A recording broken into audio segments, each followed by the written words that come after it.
عزیز طلباء و طالبات، امید کرتی ہوں آپ سب خیر و عافیت کے ساتھ ہوں گے۔ آج کا ہمارا موضوع ہے محنت کی برکات۔ شاعر ہیں مولانا الطاف حسین حالی، جماعت نہم کا سلیبس۔ بند نمبر 1 کی تشریح کرتے ہیں۔ مشقت کی ذلت جنہوں نے اٹھائی، جہاں میں ملی آخر ان کو بڑائی۔ کسی نے بغیر اس کے ہرگز نہ پائی، فضیلت نہ عزت نہ فرما روائی۔ نہال اس گلستان میں جتنے بڑے ہیں، ہمیشہ وہ نیچے سے اوپر چڑھے ہیں۔ تشریح کرتے ہیں۔ یہ نظم الطاف حسین حالی کی طویل شاہکار مد جزر اسلام، جسے مسدس حالی بھی کہتے ہیں، سے لی گئی ہے۔ اس نظم میں الطاف حسین حالی نے محنت کی عظمت اور برکات کو بیان کیا ہے۔ نظم محنت کی برکات کے اس بند میں الطاف حسین حالی محنت کی اہمیت کو اجاگر کرتے ہیں اور اس بات کو ثابت کرتے ہیں کہ جو لوگ محنت کی مشقت برداشت کرتے ہیں یا محنت کی مشقتیں برداشت کرتے ہیں، زندگی میں کوئی بھی بڑی کامیابی محنت کے بغیر نہیں ملتی۔ انہوں نے یہ بات کہی کہ فضیلت، عزت اور حکمرانی اور محنت کی برکات انہی لوگوں کو ملتی ہے جو سخت محنت کرتے ہیں، چاہے وہ دنیا میں کوئی بھی مقام حاصل کرنا چاہتے ہوں۔ نہال اس گلستان میں جتنے بڑے ہیں، اس میں نہال سے مراد کیا ہے؟ پودا، درخت سے مراد جو کہ پروان چڑھتا ہے اوپر کی جانب۔ جب آپ کوئی پودا لگاتے ہیں، کوئی بیج بوتے ہیں، تو وہ جب پروان چڑھتا ہے، ترقی پاتا ہے، وہ بڑھتا ہے، تو وہ اوپر کی جانب بڑھتا ہے۔ اسی کا حوالہ طب شاعری ہمیں اس محنت کی طرف راغب کر رہے ہیں کہ اسی طرح ہمیں بھی اپنی زندگی میں محنت کرتے ہوئے اوپر کی جانب، مطلب کامیابی، ترقی کی جانب بڑھنے کا درس دے رہے ہیں۔ حوالہ جات میں شعر شامل کیا ہے۔ محنت کبھی رائیگاں نہیں جاتی، یہ کائنات کش کو انعام دیتی ہے۔ مشقت کی ذلت اٹھانے سے مراد زندگی میں آنے والی مشکلات کو برداشت کرنا اور محنت جاری رکھنا ہے۔ یہاں وہ اس بات کی وضاحت کرتے ہیں کہ کسی بھی انسان کو فضیلت، عزت یا حکمرانی بغیر محنت کے نہیں مل سکتی۔ یہاں تک کہ جو لوگ کامیاب ہوتے ہیں، وہ ہمیشہ محنت کی راہوں سے ہی اوپر چڑھتے ہیں۔ اسی طرح حالی نے محنت کی اہمیت کو واضح کیا ہے اور بتایا ہے کہ بغیر اس کے کسی بھی انسان کو حقیقی عزت یا عظمت نہیں مل سکتی۔ جو لوگ محنت سے اجتناب کرتے ہیں، وہ کبھی زندگی میں کچھ حاصل نہیں کر پاتے۔ تو کچھ حاصل کرنے کے لیے آپ کو محنت کرنا ضروری ہے۔ بغیر محنت کے آپ اپنے مقاصد کو، اپنے خوابوں کو حاصل نہیں کر سکتے۔ یہاں حوالہ جات میں ایک اور شعر شامل کیا میں نے۔ عمل سے زندگی بنتی ہے جنت بھی جہنم بھی، یہ خاکی اپنی فطرت میں نہ نوری ہے نہ ناری۔ اس بند میں حالی نے ایک بڑے فلسفے کو پیش کیا ہے۔ زندگی میں کامیابی صرف محنت سے آتی ہے، اس میں کوئی شارٹ کٹ یا آسان راہ نہیں ہے۔ اس سے یہ سبق ملتا ہے کہ انسان کو ہمیشہ محنت اور لگن کے ساتھ اپنی منزل کی طرف بڑھنا چاہیے۔ حوالہ جات میں اشعار میں نے شامل کیے ہیں تاکہ طلبہ جو ہے ان کو یاد کر سکے اور اپنے تشریح میں بطور حوالہ جات شامل کر سکیں۔ خودی کو کر بلند اتنا کہ ہر تقدیر سے پہلے خدا بندے سے خود پوچھے، بتا تیری رضا کیا ہے۔ بند نمبر 2 کی تشریح کرتے ہیں۔ بند نمبر 2 ہے۔ نہ بو نصر تھا نوح میں ہم سے بالا، نہ تھا بو علی کچھ جہاں سے نرالا۔ طبیعت کو بچپن سے محنت میں ڈالا، ہوئے اس لیے صاحب قدر والا۔ گر فکر کسب ہنر تم کو بھی ہو، تم ہی پھر ابو نصر اور بو علی۔ اب اس میں یہاں پہ شاعر نے اس بند میں کیا بات کی ہے؟ نظم محنت کی برکات کے اس بند میں الطاف حسین حالی اس بند میں تاریخی شخصیات کا ذکر کرتے ہوئے بتاتے ہیں کہ ابو نصر اور بو علی جیسے عظیم افراد بھی انسان تھے، وہ ہم سے الگ نہیں تھے، ہم جیسے ہی انسان تھے، اور ان کی کامیابی کی بنیاد ان کی محنت اور سلیقے پر تھی۔ دوسرے بند میں حالی نے تاریخی شخصیات کا ذکر کیا ہے، جیسے ابو نصر اور ابو علی سینا، اور بتایا کہ ان شخصیات نے اپنی محنت اور عزم سے دنیا میں عظمت حاصل کی۔ انہوں نے بچپن ہی سے محنت کی عادت ڈالی اور اس وجہ سے وہ علم و حکمت میں بلند مقام پر پہنچے۔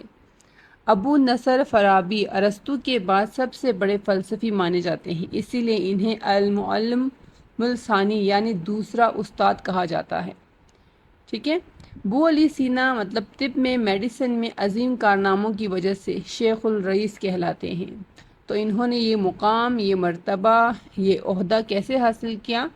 صرف محنت کے بل بوتے پر، محنت کرنے کی وجہ سے یہ اپنے اس مقام کو حاصل کرنے میں کامیاب ہوئے۔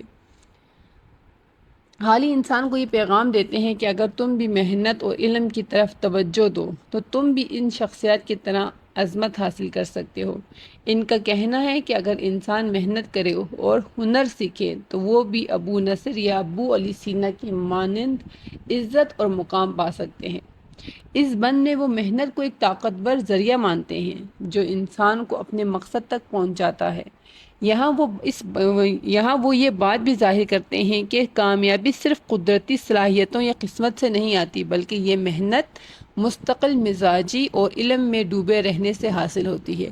جیسے کہ قرآن میں بھی خدا نے سورہ نشر میں کہا، بے شک مشکل کے ساتھ آسانی ہے۔ کسی بھی مقصد کو، کسی بھی خواب کو حاصل کرنے کے لیے انسان کو مشکل وقت کا سامنا کرنا پڑتا ہے۔ یعنی جو شخص مشکل برداشت کرتا ہے، مشکل کی ذلت کو اٹھاتا ہے، محنت کی برکات اور آسانیاں بھی اسی کے لیے آتی ہیں۔ یہ بند ہمیں سکھاتا ہے کہ اگر ہم محنت کریں، یعنی مشقت کی ذلت اٹھائیں گے اور اپنے ہنر کو بہتر بنائیں تو ہم اس دنیا کی کسی بھی کامیاب شخصیت کی طرح عزت اور عظمت حاصل کر سکتے ہیں۔ حوالہ جات میں شعر ہے، پھولوں کی خوشبو فصل کا حاصل، محنت کا صدقہ قسمت کا حاصل۔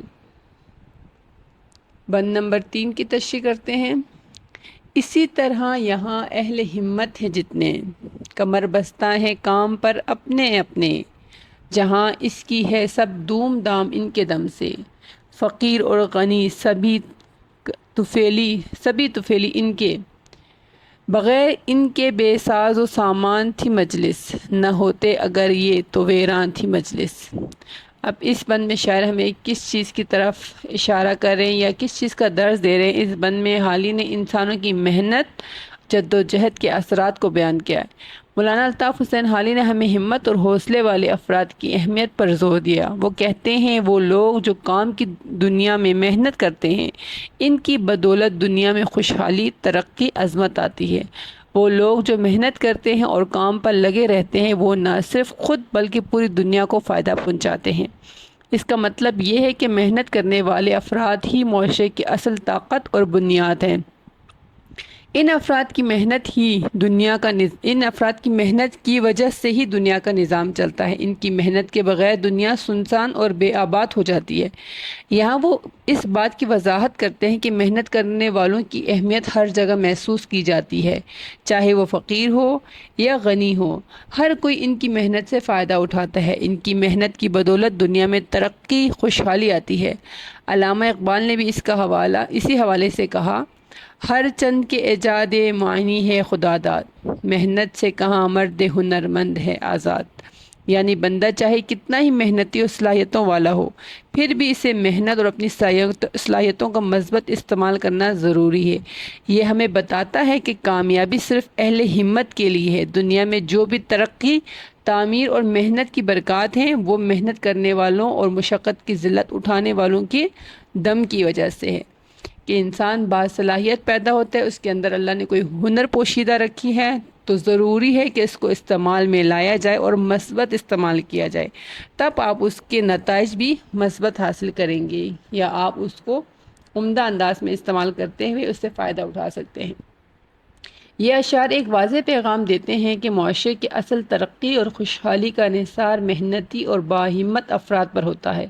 دنیا میں جتنے بھی اہل ہمت لوگ ہیں، وہ اپنی زندگی کے ہر لمحے کو کام اور محنت کے لیے وقف کرتے ہیں۔ انہی کی کوششوں اور جد و جہد سے دنیا میں سہولتیں، ترقی اور رونقیں پیدا ہوتی ہیں۔ باقی لوگ خواہ وہ غریب ہو یا امیر، دراصل ان کی محنت سے حاصل شدہ وسائل پر انحصار کرتے ہیں، ان کی محتاج ہوتے ہیں۔ اگر یہ محنتی اور باہمت لوگ نہ ہوتے تو دنیا کی محفل ویران اور بے رونق ہو جاتی۔ اس لیے ضروری ہے کہ ہر شخص خود بھی محنت کرے، ہمت دکھائے، دوسروں پر انحصار کرنے کے بجائے دوسروں کا سہارا بنے۔ عمل سے زندگی بنتی ہے جنت بھی جہنم بھی، یہ خاکی اپنی فطرت میں نہ نوری ہے نہ ناری۔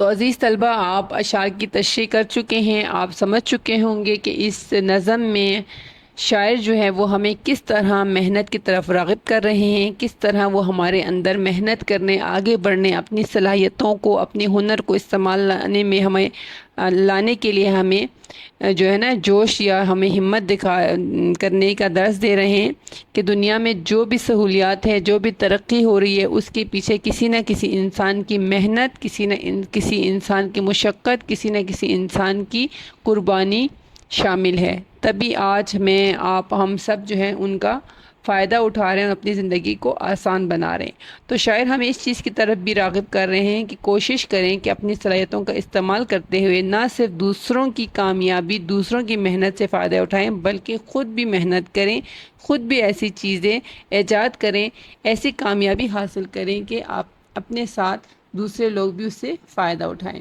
تو امید کرتی ہوں کہ آپ کو اشعار کی تشریح سمجھ آ گئی ہوگی۔ اگلی ویڈیو تک کے لیے اللہ حافظ۔